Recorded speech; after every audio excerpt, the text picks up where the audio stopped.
ছোট্ট একটা বাচ্চা অজিহা, ওকে নিয়ে কৌতূহলের শেষ নাই যে অজিহার হাইট কেন বাড়ছে না, অজিহা কি একদম আর কোনোদিন লম্বা হবে না, অজিহার বয়স 5 বছর 6 বছর, কেউ কেউ তো বলতেছে 8 বছর।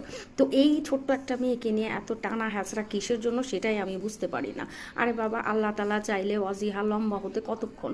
সবার তো একটাই টেনশন, অজিহা কেন লম্বা হচ্ছে না। এটা কি ওদের জন্মগত বংশগত? অজিহা কি আর কোনোদিনই বড় হবে না? অজিহা কি এইটুকুই থেকে যাবে? ওদের তো মানুষের তো কৌতূহলেরই শেষ নেই। আরে আমার কথা হলো, আল্লাহ তালা চাইলে কি না পারে? সৃষ্টিকর্তা চাইলে সব কিছু পারে। তো এত এত প্রশ্ন, এত এত কৌতূহলের কী প্রয়োজন? সময়ের সাথে সাথে দেখা যাক না অজিহার কি হয়।